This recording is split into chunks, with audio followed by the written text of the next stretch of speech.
North Korea says it's suspending all nuclear and long-range ballistic missile tests. Pyongyang will also stop uranium enrichment and let UN monitors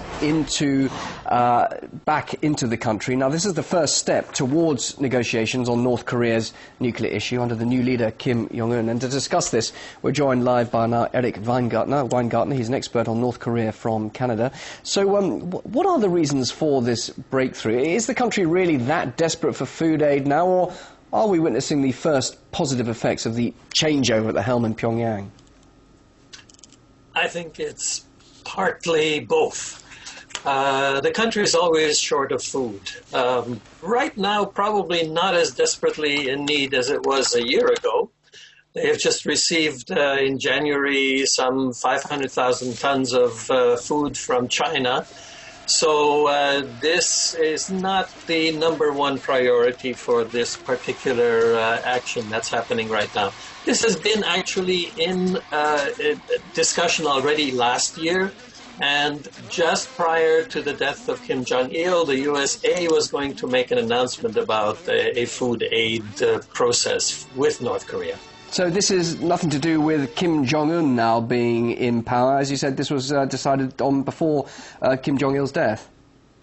I don't know the details of what was the agreement earlier in December.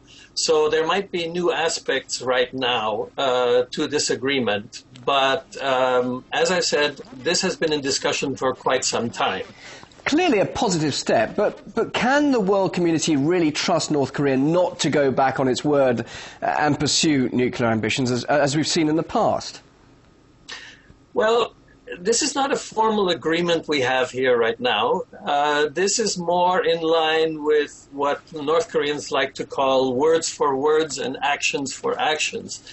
So it depends not only on North Korea and what they do, but it also depends on how the U.S. is going to react in the next period of time, and whether or not the six-party talks process gets back on track, and what happens in that regard. So it sort of is up to, in addition to North Korea, the other 5 parties also have to do their part. All right.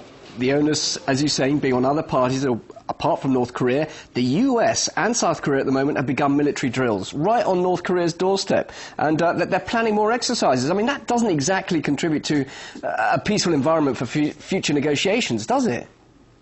No, it doesn't. But again, the drills are an annual event and have to do partly with North Korea and the threat from North Korea, but also partly the U.S. Asserting its power in the region. And so it has as much to do with facing China and protecting its allies in Northeast Asia, as well as protecting economic interests there. The U.S. asserting its presence there in the region. How will Beijing take that, do you think? Well, they've never been very happy about U.S.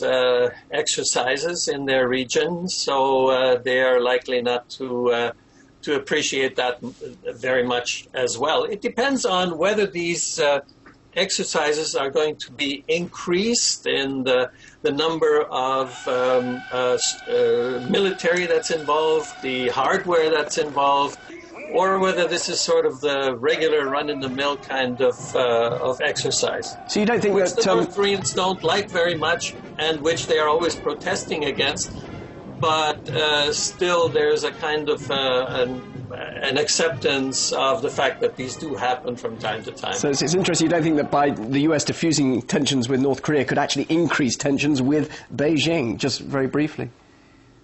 I don't think that's going to happen, no. Erich, good to hear from you. Thank you very much for your time. Erich Weingartner, Canadian expert on North Korea. Thank you very much. You're welcome.